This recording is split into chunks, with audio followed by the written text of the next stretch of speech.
This is Your Anxiety Toolkit, episode number 135.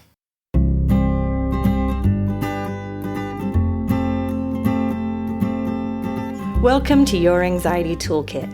I'm your host, Kimberly Quinlan. This podcast is fueled by three main goals. The first goal is to provide you with some extra tools to help you manage your anxiety. Second goal, to inspire you. Anxiety doesn't get to decide how you live your life. And number three, and I leave the best for last, is to provide you with one big, fat virtual hug. Because experiencing anxiety ain't easy. If that sounds good to you, let's go.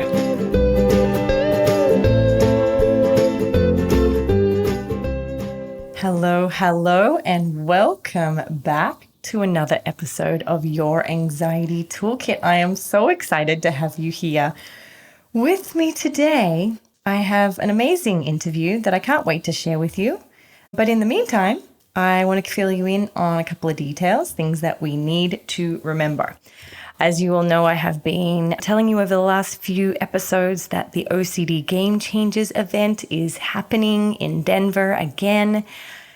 Gee whiz, in around a month, maybe a little over a month. I can't quite remember, but absolutely, this is very exciting. I would love to meet you and see your face and put a face to the people who are listening. So if you want to find out about that, check on the show notes, or you can go to ocdgamechangers.com. All right, so let's get to the good stuff. We have an amazing I Did a Hard Thing segment today. I cannot wait to share it with you. So listen up. Here we go. This was an amazing post by one of the CBT School campus Facebook group members, and they wrote this. First, there is a waving emoji, which I wanted to share with you guys, so you guys know that this is a hi. And what they have said is, it was my mother-in-law's birthday party, and I did not rinse my water glass or champagne glass before drinking out of it. I also did not rinse the spoons to dish up the food. Wow, this is incredible. They have written, I did with my plate and my cutlery though, but I am still proud of the hard thing that I did, and I am proud of you too. Oh my goodness, this is an amazing, amazing example of, let's sort of break it down. People doing hard things and celebrating how hard they are for them, and also giving themselves compassion for the areas where they still have a little bit of room to improve. But I really do think this is so brave, so courageous, and I applaud you and celebrate you for this amazing thing you did. So, message for all of you, your hard thing doesn't have to mean that it's other people's hard thing. If it's hard for you, you should celebrate it. And if you can bring on that mentality of celebrating all of the hard, difficult things you can get through, things are going to change massively in the right direction. So I'm so excited just to have you contemplate that and hopefully move to a mindset where the day is about, willingly choosing to do hard things, right? Okay. Talking about doing hard things, we have an amazing guest on the show today. This episode was actually filmed and recorded in November of 2019, and it happened right before I made the decision to take a month off and put everything on hold. So this one has been waiting and storing, and I've been so excited to share it with you. Now, I had the pleasure of meeting Jeff Goldman at one of the recent SoCal IOCDF events. It was an amazing event we had here in Southern California, and I got to meet Jeff and his family, and I'm so happy to have him here to talk about his journey with mental health and mental illness and OCD. He has such a unique story, and one that I think, even though I say it's unique, you'll probably resonate a lot with it.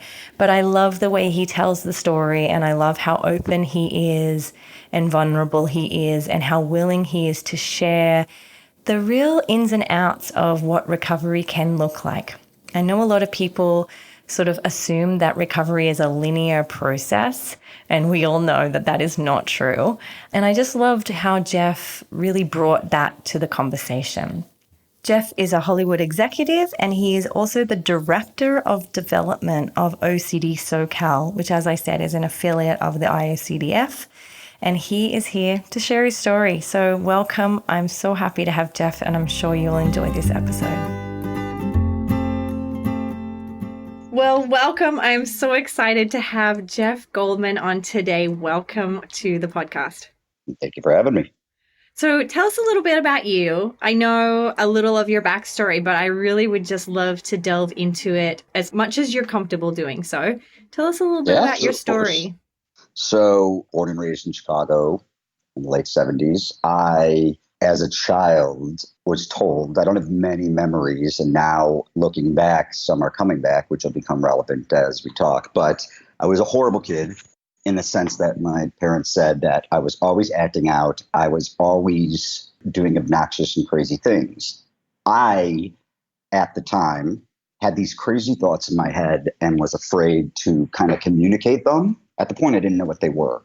As I got older, kind of right after my papa, who I was very close to, when I was about 6, when he passed, is when these thoughts started occurring. I didn't put it together at that point, but they were so crazy that I was so afraid to tell anybody. And they led to my brain telling me to do crazy things to either avoid the thoughts I was having, like that something bad would happen to me, always socially related and insecurity related. And it always resulted in what I now know as rituals, to the point where it consumed my entire day. I always talk about how at a young age, it was things as simple as, flipping light switches, etc. As it got older and I was in college, because I had 2 phases of OCD, which I'll explain. When I was in college, it caused me to not take exams one day. I remember having to walk around campus in Arizona 6 times to the point where my scalp was bleeding, because I thought that if I didn't do it, I was going to fail. And coincidentally, I didn't take the test that day because I did that, so I ended up failing. But throughout, I call this phase 1 OCD. It was all thoughts in my head that something bad would happen, a lot of just right OCD, like I could never sleep with sheets or anything like that, and then a lot of rituals based on the fear of being a failure and being insecure about it. And what I would do, looking back, and I know this now, is I had, for example, at Thanksgiving, and this was when I was about 14 years old, I didn't want to sit next to a particular person because I was afraid if I touched them, I would turn into them, and I didn't like that person. So instead of doing something, I got myself thrown out by being really rude and obnoxious, to the point where my dad threw me out. And looking back now, my parents always tried to figure out what was wrong, what was going on. At about 17, they diagnosed me with OCD. However, I was so good at manipulating, and I don't think they were as knowledgeable and experienced as they are now, that it was never treated, to the point where they're like, okay, we're going to use ERP. And I convinced them that my biggest issue was I couldn't play Nintendo at home. So they just came and sat with me for a day, and I played Nintendo all day because I actually didn't want to be treated. So the thing was, I had this huge fear if I was treated, and I didn't want to reach that peak level of 10. I'm going under the assumption that most of what I'm saying, the audience that listens kind of has the general knowledge and background of this stuff. But what was interesting on the flip side is it actually motivated me on the kind of career path after, once I got punished. So this is where I call it phase 2. So I had bombed out of college at University of Arizona, and I started spinning my OCD and only focusing on school and career growth. Okay. At this point, I refused to take medicine because I still had in my head, it was the weirdest feeling. Like I was afraid of changing despite hating my life. Yet I was afraid to take any help or advice because I was afraid that would change me. And it was this constant conflict and fight and battle in my head because I hated who I was and I hated life, yet I was afraid to try something to change. I just did my best at hiding it, acted out, overperformed, and then also over-exaggerated myself in the sense of flashiness, blowing a lot of money, trying to distract people so they didn't see what was really going on, and never communicating. Even when I would talk to my parents, and this is why at one point I blamed them for this, but it really was all on me when I look back, because how can you treat somebody if you don't know what's really going on and that person is intentionally lying and manipulating every person you try to send them to in hell? I combine that with the lack of knowledge, and when we get to the future, why I'm so pro advocacy and want to work on, more people coming in, et cetera. So in any case, I moved out to LA. I went to law school. Fast forwarding a bit, all throughout this, I still had my OCD and rituals. I always had girlfriends that I kind of told, but I'd still hide 50% of the crazier thoughts and the crazier rituals. I ended up seeing one therapist who somehow convinced me to take medicine, and I took Lexapro. And what's funny is I thought for this period of time then, which was about 30 to 35, I thought I was fully fixed. I thought I didn't have OCD. I actually look back and see so many rituals and so many different OCDs. But what really happened was then I met my now wife, and at about 35, and when we got pregnant, and I have to tell the story backwards because I didn't know anything. All I can do is fast forward to about from the day she got pregnant to about a year into my daughter's life. I had gained about 100 pounds. I was self-medicating in any way possible. I was telling work I was at home, telling home I was at work, because I was running my own. I've always been in the entertainment industry. I was running my own department. So I had the ability to do that. And I was sitting in my car eating, playing video games, spending tons of money on video games on my phone, just distracting myself from life. I had no idea what was going on. My partner was so disconnected from me because of myself that eventually I had gone to a bunch of therapists. I had missed all my appointments because I didn't want to talk, but I didn't know any of this at the time. Eventually somebody spotted that I had OCD, and I said, no, this isn't OCD. I know what OCD is. OCD is when my brain says something bad will happen and I touch things and I do all the rituals that I used to do that I haven't done in 5 years because I'm on Lexapro, which the doctor then said, listen, I'm not an expert in OCD, but you're not showing up. You're telling me all these things. I can tell I do know there is another part to OCD that you might not know of. You need in-treatment therapy. She had gotten my partner to come, gotten my mom involved, etc. I had agreed to it with the thought I would never go. And I kept stalling and stalling until the day before, when they found out I hadn't paid or anything. And my mom had to rush and pay, and I went in. And I look back now, and this is why I kind of skip and glance through a lot of things and want to focus on the after effects of treatment, because I was dead.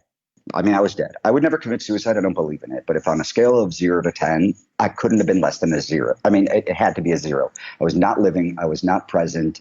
And that's what you mean by being dead, that you weren't engaged in your life. Anything. I always tell my partner the fact that she stuck around shows such strength and such. And I wasn't involved with the first year of my kid's child. If I look back, I can't remember anything because I avoided everything. And it's so funny now. I look back with such regret. And, Jamie had postpartum, so she kind of understands a bit of it, but not the full extent. But I didn't know any of this at the time.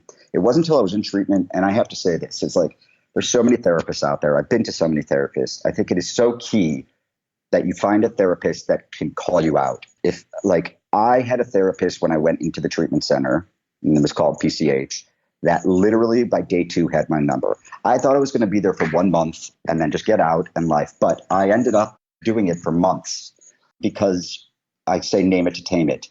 Once I understood that actually this was a form of OCD, and she actually showed me what the compulsions were. I had been obsessing on thoughts, and I had, when we looked at it, about 100 draft emails that were about 50 pages long that were just thoughts I was writing down of things that were repetitive. And the compulsion, it was all me being trapped. And it turned out to be this big fear of my daughter having the childhood that I did and having OCD.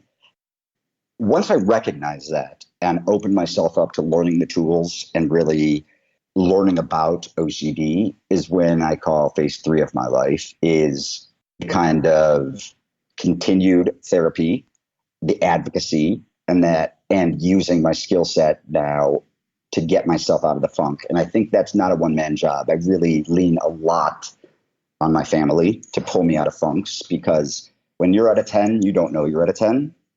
So you have to get to an 8 to get yourself out. And for me, I can be at a 10 and not know it. And having a partner that's so well educated about OCD that drove herself to educate herself and etc., has helped me a lot. The other thing is community and the advocacy portion, and working with the IOCDF and OCD SoCal and being on the board, being able to try to help kids my age understand that, I didn't have anybody to talk to. I really didn't have any friends that were real friends because I didn't really talk to them. And I have what I look at as an easier form of OCD. I don't have sexually based thoughts. I don't have harm OCD. For me to now talk about my story and to tell people things, the thoughts were crazy, and the actions, the rituals, sometimes, a lot of physical rituals, a lot of talking to God every night before bed and things like that in phase 1. And then in phase 2, just this continual obsession thought. And the only way to get out of it was by like writing something or doing something and sweating all the time, etc. I had nobody to communicate that with because I was so afraid if they knew what was in my head, they would just think I was insane. So I still did the fronting. And then the more educated I got, the more involved in the community, the more talking to kids that literally I hear myself in when they talk, even though it's a different version, the more I want them to be able to come out and talk about it and communicate.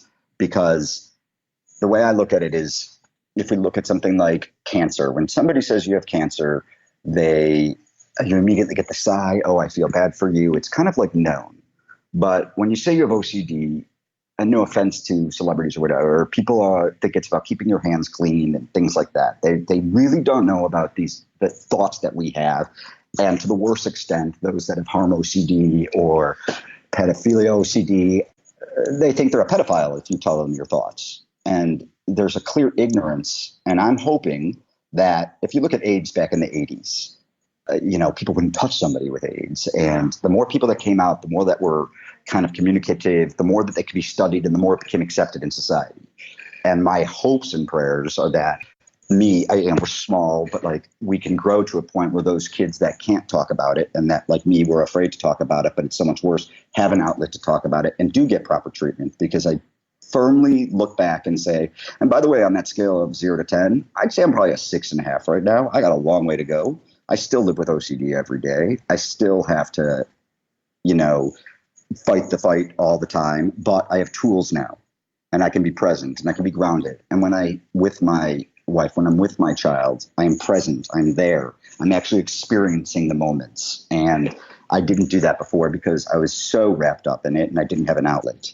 And that comes down to, again, continuing therapy, having an outlet and having a super strong support system. I mean, that includes my whole family, not just my partner, like my mother and my family have been open to everybody about it now. And instead of holding back that 80% that I wouldn't tell them, I tell them. And I even acknowledge as a child, all my acting out and things that I improperly did to my mother or my family or my sister, like taking out my anger and aggression on them in manners was me hiding my own trauma, or however you want to phrase it. And it's almost like a 12-step program where it's like I have to redeem myself and forgive myself and forgive them. They didn't do anything. They were the victims of my nightmares. And I don't want other people to have to deal with that or suffer, which leads to me wanting to get my story out as much as possible, advocate for the proper help and treatment. And ever since I've been doing it, I think the biggest struggle is those that can't afford proper health and treatment, because I, call it what you want, privilege or whatever. Yeah, I had the means and resources to get and to continue to get proper treatment, but there's a world out there that doesn't. And my goal is to help continuing to try to build those. It always takes money, but that sort of resource to allow these people to get the proper health and treatment that anybody else with any significant disease or anybody can get, and expand knowledge and awareness. Right. So you were talking about now, like when you're at a 10, your family help you. What does a 10 look like for you now? So you don't know when you're in it until afterwards. What a 10 looks like is fixating so much on something. Let's say it's something at work or something. It could be something as minute as taking care of a bill or the list of things to do being too much, but you don't know it and you're not doing anything else. So because you're so fixated on this thing, you're not present. You're not actually working out what you're supposed to be working on. You're kind of, or at least for me, I'm kind of just doing nothing. and bitching about something or whatever until it's recognized. And that's where I say I have a strong support system that can say, you're obsessing. This is, try to take yourself out of it for a second and see it this way. And I'd say 90% of the time they're right. And I'll say I can always pull myself out of a 7 or 8 and recognize it. If I can get to it beforehand, I can tackle it. And whatever fashion that means. If I think I'm going to obsess about something or be worried about something and I can tackle it beforehand with my skills, we're fine. It's when I get triggered by something, and usually it's disappointing somebody or disappointing anybody else. I still haven't gotten to the point where I focus just on my own happiness, but I'm at the point where I can be present and etc. I'm still at the point where I'm more concerned about what everybody else thinks. And that's why I say I have to continue treatment and continue, working on my own thing. And that's the things that they can catch and get me out of. It's not things like just right anymore, like having to put my socks on and off and things like that. It's completely in my head, obsessing. And then when I can catch myself is if I find myself writing a long list again and I see my memos are like 40 memos, and that's when I know I'm in a 10. And so when you're talking about getting present, for you, what are the steps? Like, the reason I ask is probably the biggest question I get on social media of people who don't have treatment is how do I quote unquote stop mental compulsions? Like, it's one of the most difficult actions to do. This is going to sound way easier than it is. Flow. If you can recognize it, which if they're asking you, they're recognizing it. Okay, go with it. Sit with it, recognize it, let yourself hit that 10 over and over again until it decreases. Because just like anything else, if you have physical compulsions like tapping and the ERP is to just stop tapping, you hit that 10, right? The hardest part about a mental compulsion is knowing when you're in it, right? Because you're not present, you're not there, you probably don't realize you're obsessing at that point. So you have to, again, name it to tame it. And if you can find out that you're in that state, go with it. Feel the pain. Take a step outside or wherever you are or out of your mind or whatever. A lot of people talk about yoga and stuff like that. That stuff doesn't work for me. So I'm usually like always on the go. So it's more of, even if I'm in a meeting, I can step outside my head if I recognize it's happening and just accept it and let it just flood through my body. And I kind of do this thing under the table where I'll grip parts of my body until I just release everything. So using a physical outlet to get rid of that mental thing, but recognizing it, knowing it's there and not fighting it. The logic side of my brain always fights with the OCD side of my brain. The logic side knows this is not real. This is whatever when I'm not at a 10. But what if it is real? What if something happens as coincidence because of it, etc.? What if it does? Then you'll tackle that. And then, you're going to have another fire. We always laugh. There's always something going on. Nobody lives a perfect life. And anybody that appears to, I guarantee there's something behind the curtain. So it's like, it's anything else. Recognize it, go with it. If you can't get treatment, the best thing I always say is 1, read as much as you can. Like, listen, I test my partner for how much she dedicated herself to educating herself and becoming involved with mental health awareness. And even my mother, who has OCD but not severe like mine, for going to a doctor and educating herself more for understanding her children who both have and more to like help and, be there and understand. So when you have, those are the 2 big things. I'd say 1, don't fight it by letting it consume you. Fight it by taking it in, feeling the anxiety. And 2, be open and talk to somebody about it and educate yourself and them about it. Have a support system. Read as much as you can without diving down the rabbit hole of Google. I mean, legitimate sources, try to understand the root of it because it ain't going away. You can help it. You can live with it like I do, but it's never going away as far as we know right now. And like maybe there's something but there's no magical pill. There's no magical thing you can do. But I can say, don't let the compulsions, even if you're just obsessing and you don't realize there is a compulsion, because I couldn't figure out what the compulsion is, just run with it and hit that peak because it'll go down. Right. Well, it's interesting because lots of people forget that avoidance is a compulsion. Oh, yeah. right? That was a huge one of mine. So if I had a huge list, that still happens. If I have a list of 100 things to do, I'm afraid to start them because I'm afraid of not getting them done. And so it kind of just stays there. And I have to recognize that and then attack that list and then get into it. So you're right. And they don't, there's things like I told you that's why I say yes, I'm present, but why I say I'm not a 10. And is that I often get trapped. And that's where, if you can't get a therapist, I'm fortunate to have one, but you have a partner or a friend that you can talk to about it and you're educated about it, you can at least start your own treatment plan. It is possible if you have the strength and the power. Yeah. So for you now, so you're using these wonderful mindfulness tools in terms of accessing the present. What is life like for you? I know you had said to me when we had a short conversation about the life before, like how you perceive your life now. Is there a shift? Oh my gosh. And it's funny. I feel the shift only because I can look at how bad it really was without knowing it. I mean, I enjoy every minute I spend with my family, even if it's a fight or something, and that can sometimes trigger me or whatever. But like when we're doing something, even if we're watching a movie or playing it or doing on the field or if we're at a park, it doesn't matter. Whereas I used to, both my mom and Jamie told me like we'd be at places with Mickey and I would be rushing just to get out of there and rushing Mickey and whatever. Now I can enjoy time with her every minute. And when I do something with Jamie or my family, it's more of a feeling and it's more of comparing it to what life was like prior to treatment and prior to understanding, to recognize that I was not living and not experiencing or feeling and that it was all a front.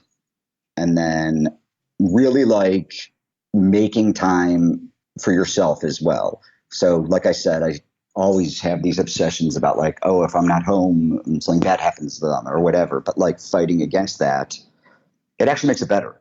You get to see like, oh, they can handle themselves and things like that. And then you don't feel so consumed by it. And then you can live and do something for yourself. I can go see a movie by myself. I can go out with friends by myself and not feel this obligation that I have to be doing something and actually enjoy things and have fun. Right, right. Are you sad about those years Yeah, I feel I missed a whole life. I'm sad about the things I did. I'm sad about some of the results, but I try not to live in the past anymore and trying just to move forward. Because if I sit here and dwell about all I did and the time I lost, because I lost a lot of time, and I look at things and like, gosh, if I would have gotten and this is why I say I hope I can help other kids. And like, if my daughter has the same type of thing, that we can be in front of it, that she doesn't have what I considered no life for so many years, get in front of it, because I did lose. I spent all my time worried about things and worried about what other people thought, which actually resulted in them not liking me because of all the weird things I was doing and not, blowing my parents' money at school and taking 10 years to finish and then go to law school, which breeze through because, a lot of us are hyper geniuses. So we just skim by and do what we can when we want. Like law school, I don't ever remember reading a case or doing anything or studying. I would just take the tests and, bye. But I never maximized my potential.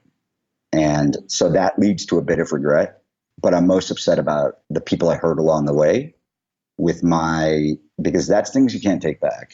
You can apologize, but the stamp you left on them and the effect you left on them is a hard thing to pull out of. So it did affect relationships. It affected my life. And I look back and I'm like, gosh, I missed out on so many years. If I would have gone with the treatment at a young age and not been so scared to tell people the real truth, maybe I would have had a different course. Right. How do you feel about, I asked you about the past. How do you feel about the future? Sometimes optimistic, sometimes pessimistic. I have hope that if another triggering incident happens, that I have the skill set and the support team around me that can prevent me getting to a stage like I did. But I'm always weary that something like that might happen. So I do feel a bit like I'm living on the edge of my heels, and that, there are a lot of things that come up day to day that are really challenging in our life, in my family's life, like things even just like a fire in the community or issues with somebody that's a bill or something that we took, and just little things that when they pile up drive me to worry about the future. But again, I think I have a skill set now that I didn't, that when these things happen and I put into place, combined with the support team, I can tackle it beforehand. But yeah, I'm still very anxious. I have no idea. I can't future trip and predict what's going to happen. I can just hope that the skill set I have and that the team I have is going to help me through anything that happens. You say, I know you've mentioned kids a lot. Mm-hmm. What would you say to a child? What would you say to a child if Two things. It's actually the parents and the child to me, depending on the age. I find with a lot of the teens I talk to and in group therapy, a lot of the problem is the parent. And gosh, I was in a session and the mother literally like just lies to her son all the time, even about them coming to the session, and also makes him feel so bad about what he has that she's like, I told your sisters when I pass, they need to take care of you, as if he's special needs or something. So it's two forms. If they're really young and they can't make decisions for themselves, it's more about educating the parents. And even if they're older, like a lot of parents fear, another one that I was talking to, like, oh, if he goes away for therapy, he's never going to be able to work again. Let me tell you something. I work more and harder and smarter now than I did before. And it goes to the whole living thing. You can't live like that. So if they can support. Now, if you're a teen that can make, or a kid that can make your own mind, your own decision, what I say is build a community, find people that you can talk to and trust. Because I go back to kind of the harm OCD and the sex OCD suffering people. I don't say suffering, challenging, that they don't have as much ease as being able to find that person to talk to about it. So because without a understand, I just try to encourage them to get help in any way and to build a community and to please form a relationship with their parent and try to get them into some group therapy too and to educate their parent. They need an outlet. If not, it all gets bundled up and it'll come out in some horrible fashion. So if you have the opportunity and the resources to get treatment, take advantage of everything. I promise you will come out on the other side. If you don't have them, figure out solutions that don't cost money, that might not be as beneficial, but that you can utilize to at least improve your situation and help you live. And that's because, and I think a big thing is the community. Like I said in the beginning, is I hope that in 20 years, when somebody says they have OCD, they don't think of Howie Mandel being able to not be able to pound or cleaning, and they understand that, you know, I don't have to hear about somebody being arrested for pedophilia that didn't do anything just because their doctor thought they were a pedophile when it was really OCD. Right. And I think the cool thing is about now is that there is access to workbooks and, Yes. you know, we have that access. I mean, even now I know lots of publishers who are like pushing to get more OCD books out onto the bookshelves, which is so great. And I really appreciate your thought, particularly around the parent. I mean, the other thing I would mention is often parents are afraid of their child suffering and therefore they'll do compulsions for them. I've seen that too. And I think that's where the education part comes in, because and that's where my partner even was doing things to like, I'm blanking on the word, to reassure me all the time, which was my compulsion. Okay. Actually the wrong thing to do. You're just encouraging it, and because you're afraid of. My mother did that.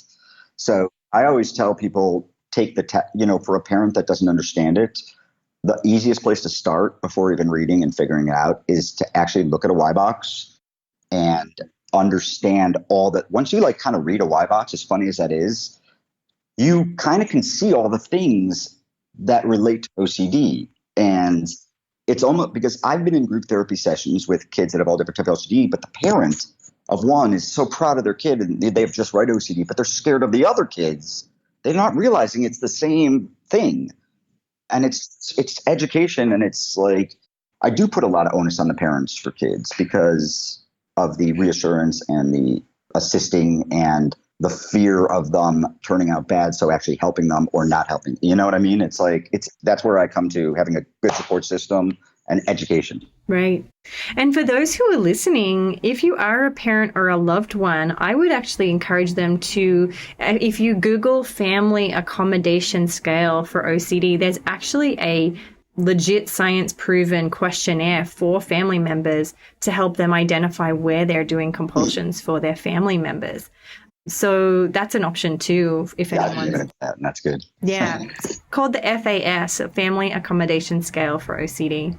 I'm even writing that down as you say it. Oh, good, good. Okay, so going back to I have a couple more questions. So going back to life before and after, you obviously did exposure and response prevention. Right.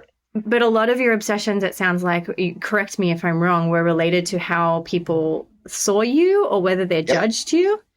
Was there a social anxiety component to it? Absolutely.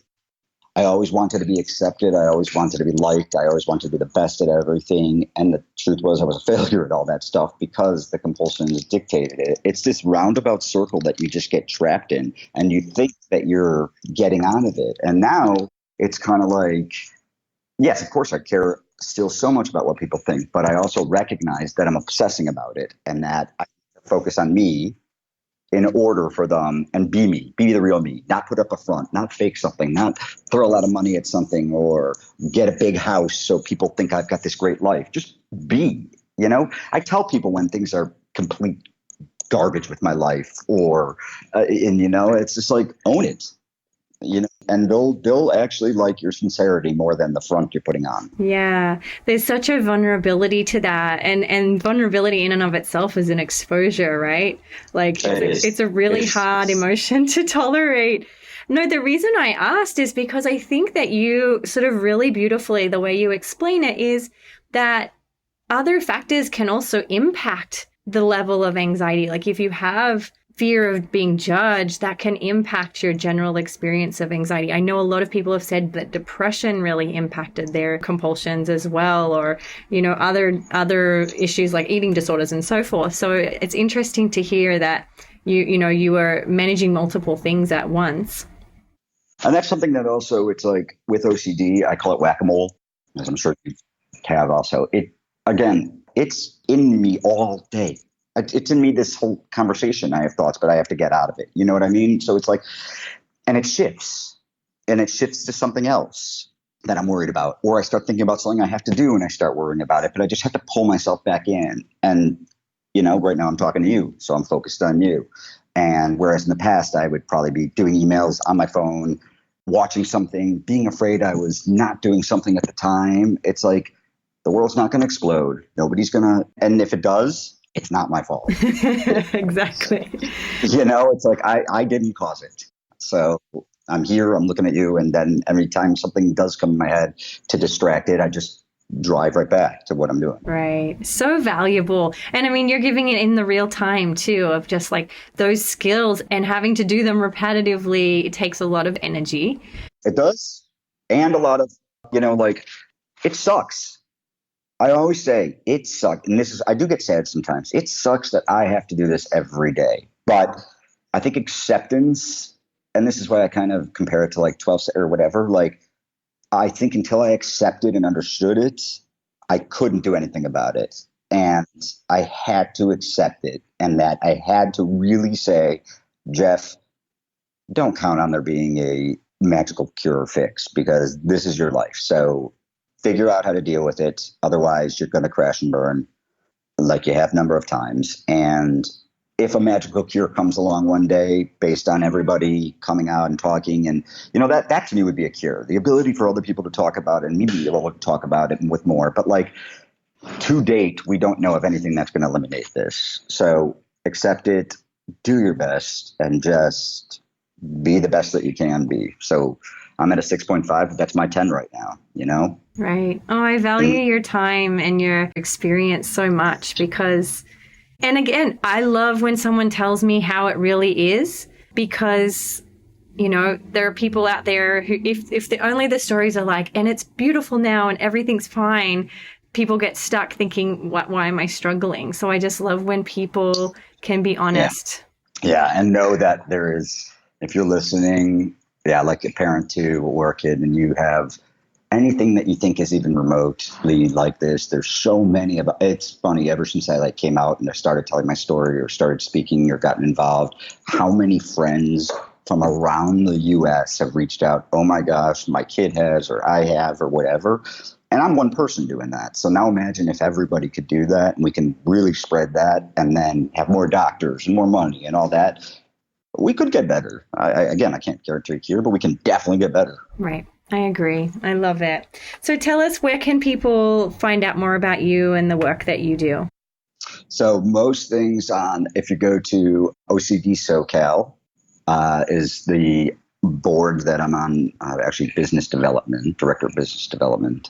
And I always refer people, I'm on social media, of course, but I always refer people to start, because I'm not a practitioner, etc. I always suggest people start at the IOCDF website if they have nowhere else to lean or go to for resources, until I get my actual peer mentorship, which I'm working on, can actually help people the right way. Because I learned along the path of talking to people of getting trapped into and not getting the right advice. So that led me to want to actually get certified and participate with alumni. But I do field, and I guess I can say the email. It's jeffgoldman.livingwithocd@gmail.com.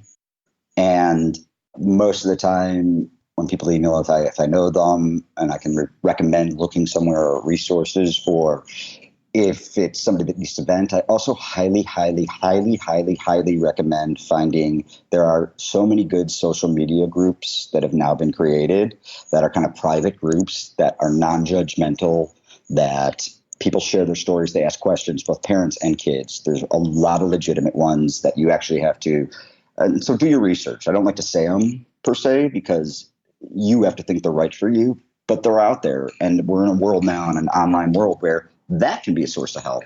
Yep, I agree. Well, I love it. Thank you so much for sharing your story. It means so much I know it means so much to people. Every time I have someone come on and tell their story, I get a lot of feedback of like, oh my gosh, they were speaking directly to me. And I think a lot of people will feel that of you, because your story is so unique as well. So thank you so much for sharing. And I do hope that people, I think finding commonality also can make you feel a little better in that sense, and know that there's hope. Yeah, absolutely. Absolutely. Well, thank you so much, Jeff. Thank you for having me. Please note that this podcast or any other resources from cbtschool.com should not replace professional mental health care. If you feel you would benefit, please reach out to a provider in your area. Have a wonderful day, and thank you for supporting cbtschool.com.